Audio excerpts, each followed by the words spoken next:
Hi everyone, welcome back to K U psych. आज हम लोग बात करने वाले हैं एमडीसी हिस्ट्री की सिलेबस की। ठीक है ना, जिन्होंने भी एमडीसी में हिस्ट्री लिया है उसकी सिलेबस की आज हम लोग बात करेंगे। तो बिना टाइम वेस्ट किए स्टार्ट करते हैं। ठीक है ना, तो यूनिट 1 में आपको पढ़ना है डिस्कवरिंग द पास्ट, जिसमें आपको पढ़ना है sources, nature, scope and importance of history. क्या क्या पढ़ना है? Sources, nature, scope and importance of history, यानी कि स्रोत।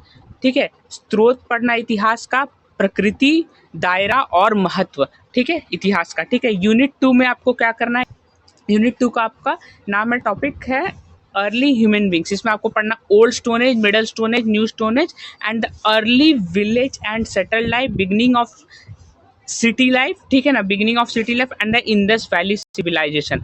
हिंदी में बोले तो क्या क्या आपको पढ़ना है? प्राचीन पाषाण युग, मध्य पाषाण युग यानी मिडल स्टोन एज, ठीक है, नव्य पाषाण युग यानी कि new stone age and the early village and settle life. आप समझ ही गए होंगे, प्रारंभिक गांव और स्थायी जीवन और शहरी जीवन की शुरुआत, बिगिनिंग ऑफ सिटी लाइफ, और सिंधु घाटी सभ्यता, द इंडस वैली सिविलाइजेशन। मैं जब लाऊंगा आपका इस पे पढ़ाई करवाऊंगा, ठीक है ना, जब मैं लेक्चर लाऊंगा तो मैं हिंदी और इंग्लिश दोनों में लाऊंगा। ठीक है, इसके लिए आप सब्सक्राइब करके रखिए, लाइक करिएगा जरूर इस वीडियो को, और अपने फ्रेंड्स के साथ जरूर शेयर करिएगा। ठीक है ना, मैं वीडियो विद इन 1 वीक लाऊंगा, एक हफ्ते के अंदर मैं इसका पूरा एमडीसी का वीडियो ले आऊँगा। ठीक है, यूनिट 3 में आप लोग क्या पढ़ना? अ लैंड कॉल्ड जम्बू द्वीप। ठीक है, अ लैंड कॉल्ड जम्बू द्वीप। ठीक है ना, नेम ऑफ आवर कंट्री, इसमें हम लोग को पढ़ना है, एक सेकेंड यार।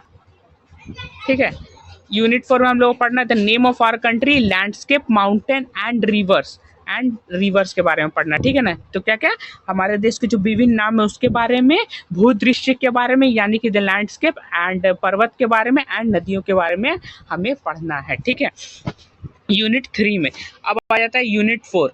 ठीक है, यूनिट 4 में हमें क्या क्या पढ़ना है उसको देख लेते हैं। तो यूनिट 4 में हमें पढ़ना है some great personalities of Indian history के बारे में। ठीक है, some great personality of Indian history, इसका यूनिट 4 का हेडिंग है। और इसमें आप लोगों को पढ़ना है अशोका के बारे में। ठीक है, समुद्रगुप्ता, कृष्णदेवराय, अकबर, राजा राम मोहन रॉय। ठीक है, राजा राम मोहन रॉय, पंडिता रामाबाई, ज्योतिबा फुले, दादा भाई नरोजी, सर्वपल्ली राधाकृष्णन। ठीक है, और एपीजे अब्दुल कलाम के बारे में आप लोग को पढ़ना है। ठीक है, यूनिट 4 में। ठीक है, यूनिट 5 आ जाता है आप लोग का living in British time, Indian national movement 1857 to 1947 आप लोग को पढ़ना है। ठीक है ना, इसमें हम लोग क्या पढ़ना है? हिंदी में अगर बोले तो भारतीय राष्ट्रीय आंदोलन। ठीक है ना, 1857 से लेके 1947 तक। ठीक है, यूनिट 6 आ जाता है आपका, यूनिट 6 आ जाता है एप्लीकेशन ऑफ हिस्ट्री। इसमें आप लोग को पढ़ना है archives, museum, library, tourism and academic institution, यानी कि संग्रहालय, म्यूजियम, पुस्तकालय, ठीक है, लाइब्रेरीज, पर्यटन और शैक्षणिक संस्थान। ठीक है ना, और आर्काइव्स के बारे में आप लोग को पढ़ना है, अभिलेखागार के बारे में। ठीक है, तो ये था आप लोग का हिस्ट्री का, एमडीसी हिस्ट्री का सिलेबस। ठीक है, आप लोग को पता ही होगा कि ये 3 क्रेडिट का होता है, 3 क्रेडिट का आपका 75 मार्क्स का इसका पेपर आएगा। ठीक है ना, 75 मार्क्स का आपका पेपर आएगा इसका, और ये 3 क्रेडिट का होता है। इंटरनल एग्जाम इसमें होते नहीं है। ठीक है, इंटरनल एग्जाम इसमें होते नहीं है।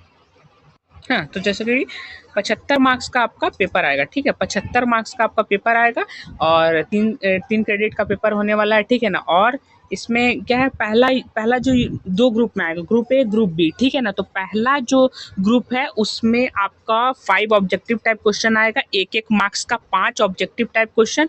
उसके बाद में आपका आएगा 2 शॉर्ट आंसर आएगा, 5-5 मार्क्स का, 5 मार्क्स का 2 शॉर्ट आंसर आपको अटेम्प्ट करने रहेंगे।